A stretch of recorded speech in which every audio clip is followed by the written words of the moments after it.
이 시간 저희들이 이사야서 50장을 읽었습니다. 50장은 11절까지밖에 되어 있지 않는 짧은 글이지만은 이 말씀은 우리에게 많은 것들을 줍니다. 특히 여러분 우리의 일상에서 일어나고 있는 일들을 이 말씀에 조명 아래 두면은 우리가 큰 것, 아름다운 것들을 깨닫고 우리가 실제 삶 가운데 우리는 어떤 모습으로 살아야 될지를 말씀은 우리를 이끌고 조명해주고 조언해주고 있음을 봅니다. 먼저 여러분 두 가지 것이 이렇게 서로가 역설적으로 그렇게 배치되고 또 두 번씩이나 이렇게 대조를 이루면서 우리로 하여금 깊이 깨닫게 하고 또 알게 하는 내용들로 가득 차 있습니다. 먼저 하나님께서는 질문을 하면서 이 말씀을 시작합니다. 어떤 질문을 하냐면요. 너희 1절입니다. 내가 너희의 어미를 내보낸 이혼 증서가 어디 있느냐? 내가 어느 체주에게 너희를 팔았느냐? 이 두 가지 질문을 해요. 여러분 이혼 증서라는 것은 원래 취지는 부인을 보호하기 위해서 만들어졌던 것이죠. 함부로 남자들이 여자들을 마음에 들지 않는다라고 죄를 뒤집어 씌워서 그들을 쫓아내버리고 하는, 그때 당시에는 그러한 여인들 또 아이들이 그러한 연약한 존재로서 지금도 역시 그렇습니다마는 그러한 모습 가운데서 하나님께서 모세를 통해서 그들을 보호하기 위하여 이혼 증서를 써주라라고 말했습니다. 근데 우리 주님께서는 신약에 와서 복음서에서는 간음한 일 외에는 이혼하지 말라, 증서를 써주지 말라, 너희들이 이것을 완악하게 이용해가지고 죄를 뒤집어 씌워서 그렇게 사람들을 몰아세우고 하는 것에 대해서 말하죠. 근데 여러분 오늘 하나님께서는 이스라엘 백성에게 내가 언제 너희 어미에게 이혼 증서를 써줬냐라고 말하고 있는 거예요. 무슨 얘기냐면요. 하나님은 하나님의 백성과의 그 관계를 갖다 남편과 아내의 관계로 이렇게 지금 말씀을 하고 있습니다. 특히 선지서에는 이와 같은 내용들이 많이 나타나 있죠. 하나님의 백성은 아내고 하나님은 남편, 이와 같은 관계적인 것으로 묘사를 합니다. 물론 때로는 하나님은 아버지고 이스라엘 백성들은, 하나님의 백성들은 아들로서의 어떤 관계로 또 이렇게 설명하기도 합니다만은 남편과 아내의 관계로 나타나고 있음을 보게 되죠. 또 내가 어느 체주에게 너희를 팔았느냐라고 말하는 거예요. 여러분 이게 채무자하고 채권자의 관계에서 그때도 그랬습니다. 돈을 빌려가지고 갚지 못하면은 이 채권자가 와서 그들의 자녀들을 데려가요. 어느 일정한 기간 동안 그래 종으로서 종을 부리기 위하여 그렇게 데려갑니다. 근데 여러분 이스라엘 백성들이 어떻게 생각하고 있었냐면요. 하나님이 우리를 팔아버렸어. 하나님이 우리를 저기 바벨론에 우리를 팔아버려서 우리가 그래서 이 전쟁의 노예로 이렇게 팔려와 있어. 우리가 이미 49장에서 이미 보았듯이 하나님께서 그렇게 말씀하셨잖아요. 젖먹이 아이를 잃어버린, 생각지도 않고 잊어버린 그러한 어미가 어디 있느냐. 너희들이 악한 자라도 그렇게 혹시나 그렇게 잊어버릴 수 있다 할지라도 나는 내 백성을 잊지 못한다. 나는 손바닥에 그들을 세우고 그들의 성벽이 내 앞에 있다 하면서 우리를 향한 하나님의 사랑을 어제 새벽에 말씀을 나눴잖아요. 근데 여러분 백성들의 입장에서 보면 아니 하나님이 살아계신다는데 예루살렘 성전이 있는데 왜 우리가 이 바벨론 이 잔인한 이 민족에게로 이렇게 노예로 팔려와 가지고 이러한 고생을 하면서 그들을 섬겨야 되냐. 하나님 우리를 이혼 증서 줘 가지고 팔아버린 거 아니냐. 또 체주가 되어 가지고 우리를 갖다가 체주에게 어느 체주에게 너희를 팔았느냐라고 하나님께서 말씀하신 것처럼 마치 체주에게 그렇게 끌려간 것처럼 자녀들을 팔아버린 것처럼 넘긴 것처럼 하나님 우리를 넘긴 게 아니냐라고 그들이 불평하며 원망하고 있는 모습을 보게 됩니다. 근데 하나님이 이것을 질문해요. 너희의 어미를 내보낸 이혼 증서가 어디 있느냐? 내가 어느 체주에게 너희를 팔았느냐? 보라, 너희는 너희의 죄악으로 말미암아 팔렸고 너희의 어미는 너희의 배역함으로 말미암아 내보냄을 받았느니라. 왜 바벨론으로 옮겨지게 되고 그들 앞에서 그런 핍박과 억압 속에 노예 생활을 하게 되냐면 다 너희의 죄악 때문이다라고 말합니다.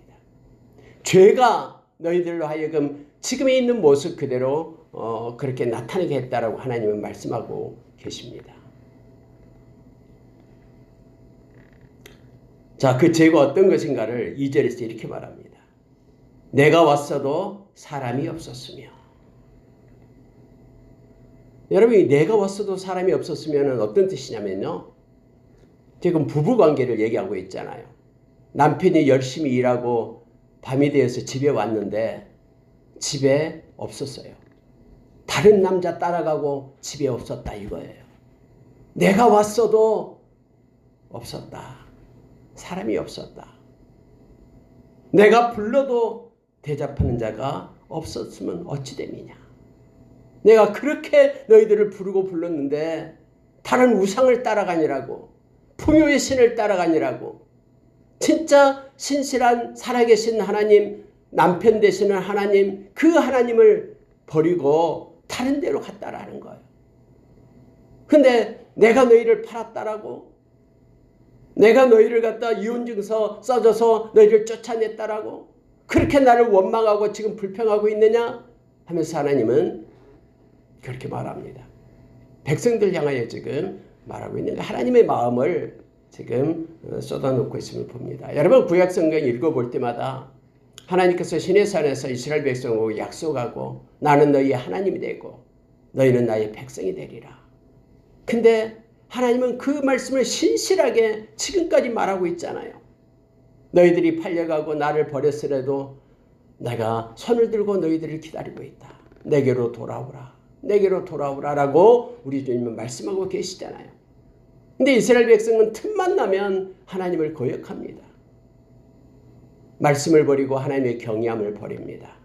세상의 풍요의 신을 따라서 바알 신을 섬기고 아세라 신을 섬기면서 그렇게 음란한 영적 간음을 하면서 살아가는 이스라엘의 모습을 말씀을 통해서 봅니다. 그래서 여러분요, 말씀을 깊게 묵상하면서 보면은 모든 이스라엘의 역사를 지금 우리가 구약에서 보잖아요. 그런데 두 가지로 딱 나눠져요. 말씀을 붙잡고 순종하면서 살아가는 사람들, 그리고 말씀을 버리고 자기의 뜻과 자기의 욕망을 가지고 살아가는 사람들, 이 두 가지로 나눠지게 됩니다. 오늘날도 동일합니다. 하나님의 말씀을 붙들고 말씀에 묶임받아요. 말씀이 이끄는 삶을 살아가고 하나님을 경외하는 사람들, 그들을 일명 거룩한 자들, 하나님께 속한 자들. 그러나 때로는 무늬가 거룩한 자처럼 보이지만은 자기의 정욕과 세상의 풍조를 따라서 그렇게 세상에 속한 자로 살아가는 이들, 그렇게 나눠주고 있음을 보게 됩니다. 오늘 하나님께서는 50장을 통해서 1절에서 3절에서 그렇게 말하고 있는 거예요. 내가 왔는데도 나를 맞이할 사람이 없었다. 내가 불러도 대답할 리가 아무도 없었다. 다 떠나고 없었다. 여러분 이걸 보고 있으면 마치 요한복음 1장을 우리가 묵상하게 됩니다. 예수님이 하늘의 보좌를 버리고 당신께서 지은 백성에게로 왔는데, 빛이 되어 왔는데 아무도 나를 영접한 지가 없었다. 그러나 영접하는 자, 곧 그 이름을 믿는 자들에게는 하나님의 자녀가 되는 권세를 주셨으니 이는 육적으로나 혈통으로 되지 않고 하나님께로부터 난 자들이다 라고 우리에게 가르쳐주죠. 요한복음 1장 12절 13절에서 말합니다. 하나님께로부터 난 자들만이 나를 영접하고 그래서 하나님의 자녀가 된다라고 말합니다. 예수 믿는 모든 이들은 다 하나님께로부터 난 자들이에요. 그래서 우리의 육정, 우리의 혈통으로 된 게 아니다는, 노력해서 된 것 아니고요. 자동적으로 된 것도 아니고요. 아버지가 믿었기 때문에 아들이 믿는 게 아니고요. 아버지가 믿었어도, 부모가 믿었어도 아들이 반드시 마음의 문을 열고 영접해야지만이 하나님의 자녀가 되는 거예요. 저절로 되는 게 없습니다. 오늘 여러분, 하나님께서 내가 왔어도 사람이 없었으며 내가 불러도 대답하는 자가 없었으면 어찌 됨이냐. 내가 손이 어찌 짧아 구속하지 못하겠느냐. 내게 어찌 건질 능력이 없겠느냐. 하나님의 힘이 없어서, 건질 능력이 없어서 우리를 건지지 못한가 봐. 우리가 지금 바벨론 포로로 와 있는데 우리를 건져낼 수 있는 하나님의 손에 능력이 없어. 빠졌어, 힘이. 하나님이 늙으셨어. 그래서 이제는 뒷짐 짓고 구경만 하는가 봐. 이게 아니다라고 지금 말하고 있는 거예요. 뭐 때문에요? 죄 때문에. 그래서 죄를 회개하면은 하늘가에 있다 할지라도, 저 먼 나라에 있다 할지라도 내가 인도하리라라고 주님은 신명기서 33장에서 우리에게 말씀해 주고 있잖아요. 여러분, 여기서는요, 하나님이 이렇게 말합니다. 내가 꾸짖어 바다를 마르게 하며 강들을 사막이 되게 하며 물이 없어졌으므로 그 물고기들이 악취를 내며 갈아여 죽으리라. 내가 흑암으로 하늘을 입히며 굵은 배로 덮느냐. 이게 무슨 뜻이에요? 하나님은 여전히 권세와 권능을 가지고 있다라고 말씀하고 있는 거예요. 너희들의 죄 문제를 해결하지 않으면 내가 이 권세를 가지고 있어도 너희들을 건지지 않겠다라고 지금 하나님 말씀하신 거예요.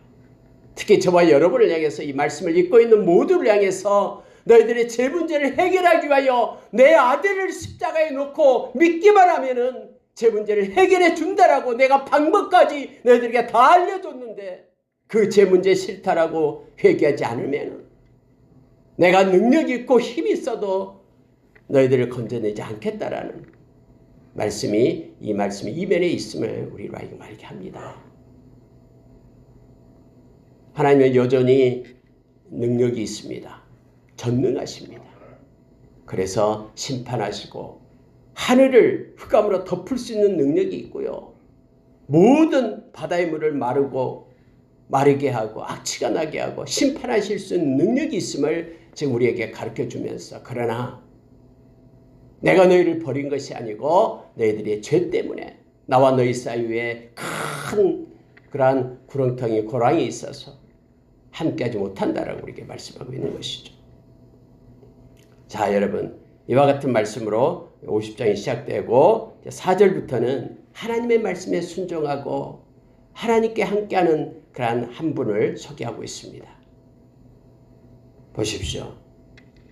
4절에요. 주 여호와께서 학자들의 혀를 내게 주사 나로 공고한 자를 말로 어떻게 도와줄 줄 알게 하시고 아침마다 깨우치시되 나의 귀를 깨우치사 학자들같이 알아듣게 하시도다.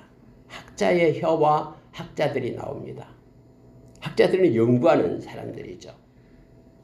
그런데 학자의 혀 그러면은 논리적이고 또 진실되게 진리를 알고 있고 또 지식이 충만한 그런 것을 나타낼 때 학자의 혀 이렇게 말합니다.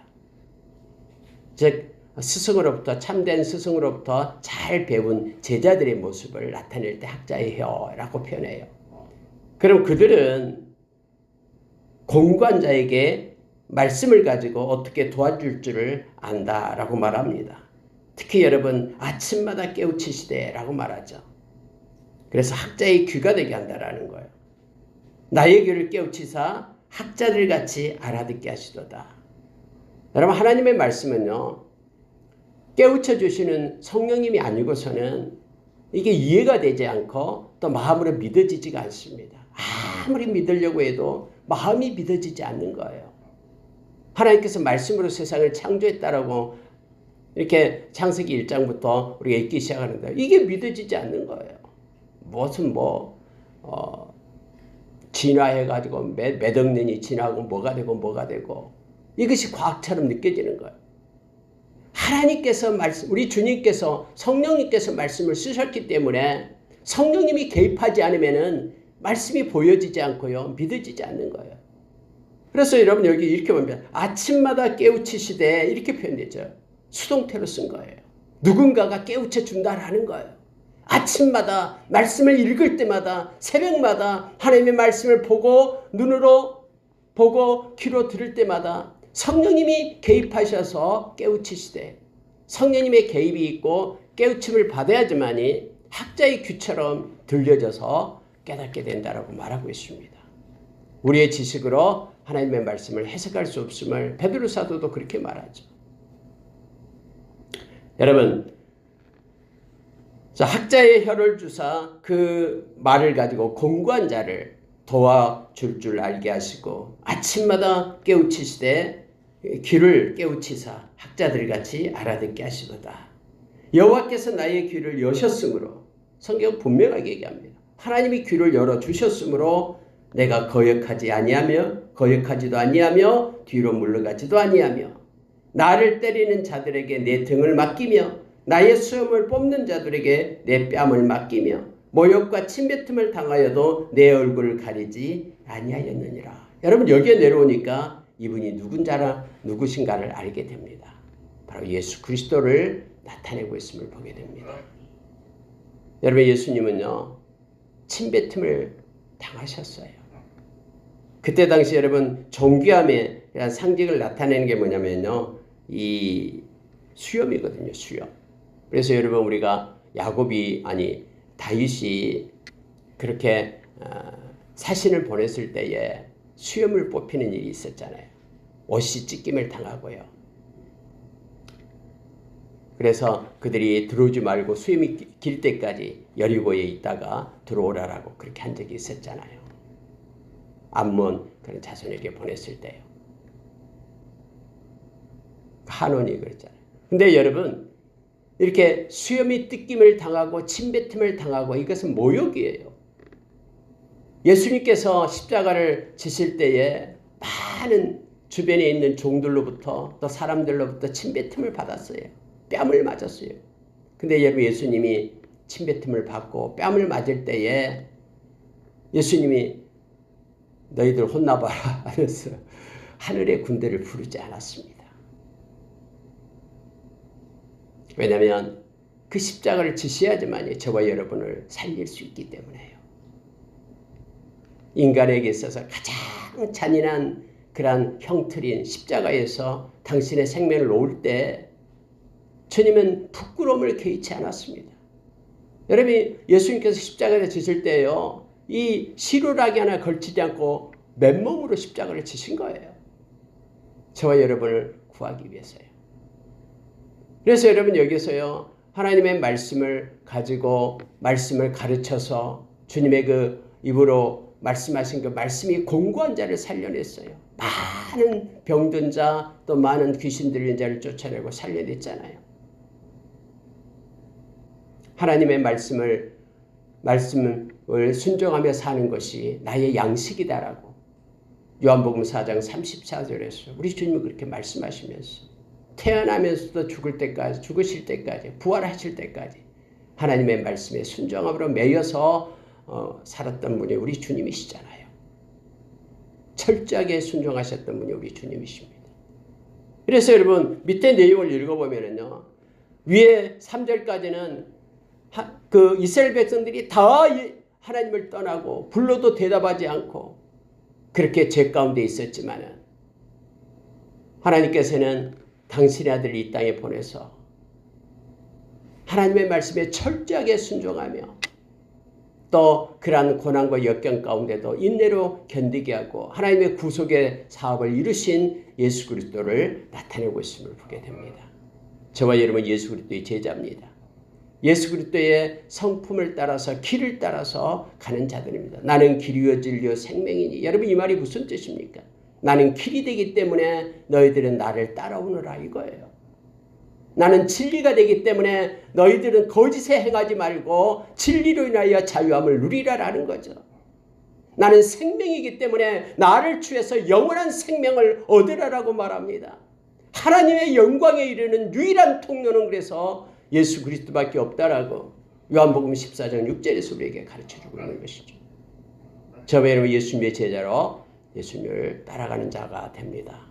다시 말하면 성령께서 우리에게 임하셔서 우리를 깨닫게 하셔서 하나님의 말씀에 귀를 열게 하시고 그 말씀을 가지고 이 세상에서 살아가는 자, 말씀에 거하는 자가 될 것을 요청합니다. 그리고 말씀을 듣고 순종하는 자로 이 세상을 살 것을 말하고 있음을 보게 됩니다. 여러분, 자 7절에 보십시오. 주 여호와께서 나를 도우심으로 내가 부끄러워하지 아니하고 내 얼굴을 부싯돌같이 굳게 하였으므로 내가 수치를 당하지 아니할 줄 아노라. 여러분, 하나님이 함께 하시면요 궁극적으로 부끄러움과 수치를 당하지 않습니다. 아무리 핍박이 오고 침뱉음을 당해도요 하나님이 함께 하시면 함께 하시기 때문에 수치를 당하지 않아요. 부끄러움을 당하지 않고요. 사람 앞에서 이건 아무것도 아닙니다. 부싯돌같이 하사, 이 말은요 부싯돌이 그거잖아요. 가장 단단한 돌. 옛날에 어렸을 때 우리는 그걸 차돌이라고 했는데, 차돌, 가장 단단한 돌. 그래서 망치처럼 사용할 수 있는 돌을 얘기하죠. 그런 것 때문에 마음이 상하지도 않고요. 그런 것 때문에 막 흔들리고 불평하지도 않습니다. 왜요? 하나님이 함께 하시기 때문에. 이것은 여러분 인내를, 오래 참음을 말하고 있는 것입니다. 여러분, 누가 인내할 수 있습니까? 하나님을 사랑하는 자들이 인내할 수 있어요. 누가 끝까지 견뎌낼 수 있습니까? 믿음이 있는 자들이 견뎌낼 수 있는 거예요. 소망을 가진 자들은 어려움과 역경 중에서도 견뎌내고 연단되어서 인내로 나타난다라고 로마서 5장 1절부터 4절 사이에 나타나고 있잖아요. 여러분, 여기서 보니까요, 주 여호와께서 나를 도우심으로 내가 부끄러워하지 아니하고. 누가 부끄러워하고 누가 수치를 당합니까? 죄를 가진 자들이 부끄러워하고 수치를 당하게 되어 있어요. 마지막 심판 때예요. 이 죄 문제 해결하지 못하면은 엄청난 수치와 부끄러움 가운데 있으면서 영원한 영벌 가운데 들어가게 되는 거예요. 그러나 죄를 회개한 하나님의 백성들은 비록 조금 핍박을 받고 남에게 무시를 당한다고 해도 그것 때문에 우리가 부끄럽고 수치를 당하는 일이 없습니다. 왜냐하면 하나님이 도와주심으로, 하나님은 우리의 자긍심을 높여주심으로, 너는 내 아들이다, 내 딸이다, 나의 자녀다, 모든 것의 주권자 되시는 하나님을 아빠 아버지로 부르는 특권을 가진 하나님의 자녀들이 수치를 당하고 부끄러움 당하겠습니까? 하나님께서 도와주시겠다라고 말씀하고 있습니다. 8절에 보시기 바랍니다. 나를 의롭다 하시는 이가 가까이 계시니 나와 다툴 자가 누구냐? 나와 함께 설지어다. 나의 대적이 누구냐? 내게 가까이 나올지어다. 아니, 하나님이 의롭다고 하시는데, 심판하실 하나님이 너는 죄가 없다라고 그렇게 선포하시는데, 우리가 회개하고 나갈 때, 예수의 보혈 힘입고 나갈 때에 우리가 극악무도한 죄를 지었어도 하나님이, 심판주 되신 하나님이 너는 이제 죄가 없어, 의롭다라고, 예수님의 의를 입었다라고 그렇게 말씀하시는데 누가 우리를 정죄하겠습니까? 로마서 8장 33절에서 동일한 얘기를 우리에게 가르쳐주고 있음을 보게 됩니다. 우리가 로마서 8장은 이전에 암송을 했잖아요. 33절, 누가 능히 하나님께서 택하신 자들을 고발하리요? 의롭다 하시는 이는 하나님이시니 누가 정죄하리요? 죽으실 뿐 아니라 다시 살아나신 이는 그리스도 예수시니 그는 하나님의 우편에 계신 자요 우리를 위하여 간구하시는 자시니라. 누가 우리를 그리스도의 사랑에서 끊으리요? 환난이나 공고나 박해나 기근이나 적신이나 위험이나 칼이랴. 아무것도 우리를 정죄하고 끊어낼 수 있는 것이 없다라고 지금 성경은 우리에게 가르쳐 줍니다. 여러분, 다시 이제 10절, 11절 보고 마치는데요. 10절이 이렇게 말합니다. 너희 중에 여호와를 경외하며 그의 종의 목소리를 청종하는 자가 누구냐? 흑암 중에 행하여 빛이 없는 자라도 여호와의 이름을 의뢰하며 자기 하나님께 의지할지어다. 이 말씀을 해줘요. 하나님은 너를 도우시는 이시고 하나님은 너와 함께하기 때문에 오늘 말씀처럼 여호와를 경외하는 자, 그의 종의 목소리, 즉 예수 그리스도의 말씀을 청종하는 자, 그는 흑암 중에 행하여 빛이 없는 자라도 깜깜한 세상의 흑암 가운데 패역한 시대 속에를 살고 있는 자일지라도 눈이 앞이 안 보이고 답답하고 깜깜한 그런 고난 가운데 있는 자라도 여호와의 이름을 의뢰하며 자기 하나님을 의지할지어다. 그 고난 가운데도 하나님을 의뢰하며 의지하라라고 말합니다. 의뢰하라라는 것은 하나님께 맡긴다라는 거예요. 하나님, 이 문제 하나님께 맡깁니다. 나의 건강 문제 하나님께 맡깁니다. 나의 자녀의 문제, 나의 이런 경제적인 문제, 나의 모든 문제 하나님께 의뢰합니다. 그리고 아무리 깜깜하고 흑암 가운데 있지 할지라도 하나님의 때를 기다리며 의지합니다. 이걸 하라라고 지금 성경은 말씀합니다. 그러나 만약에 하나님께 의뢰하고 의지하지 않는 자는 11절이에요. 역설적으로 나타나면 11절에 보라 불을 피우고 횃불을 둘러띈 자여. 여러분 깜깜하니까 자기가 뭔가를 해야 되겠다라는 거예요. 그래서 여기서 보니까요. 불을 피워요. 횃불을 둘러서 띈 자여. 이렇게 되어 있습니다.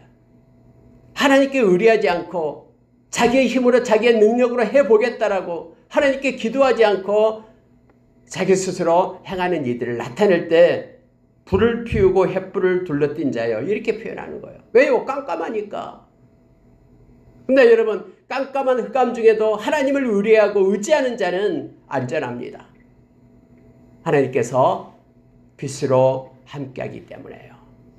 그러나 불을 피우고 횃불을 둘러띈 자 너희가 다 너희의 불꽃 가운데로 걸어가며 너희가 피운 횃불 가운데로 걸어갈지어다.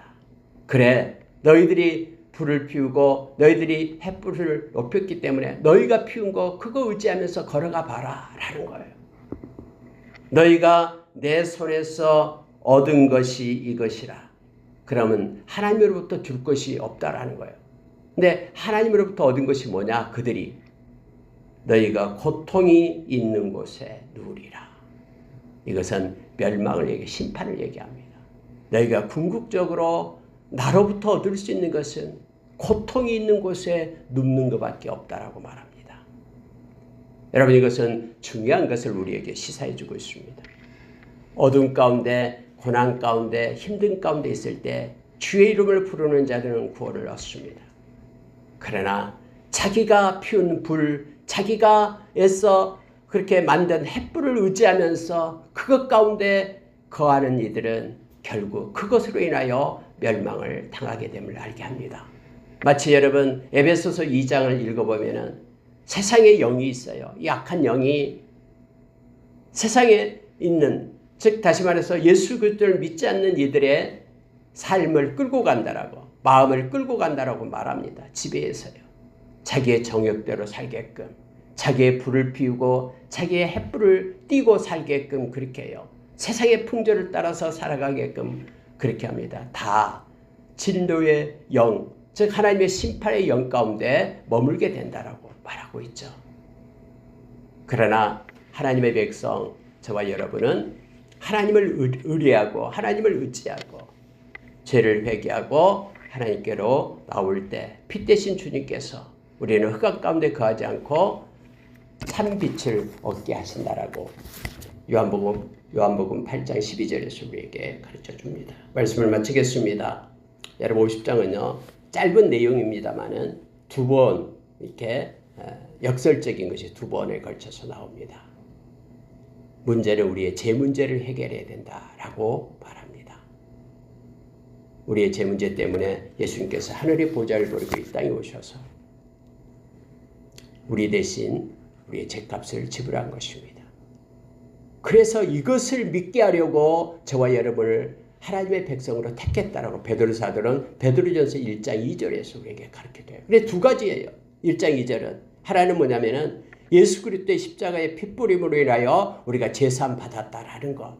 그것 때문에 우리를 불렀다. 또 하나는 성령을 우리에게 주셔서 성령으로 거룩한 성령으로 우리로 하여금 순종함을 주기 위하여 말씀에 순종하면서 살아가는 하나님의 백성으로 삼기 위하여 우리를 불렀다라고 말합니다. 오늘 하루도 우리가 주님을 의지하면서 또 의뢰하면서 빛 가운데 빛 대신 주님과 동행하는 귀하고 복된 하루가 되기를 원합니다. 다 주님께 맡깁시다.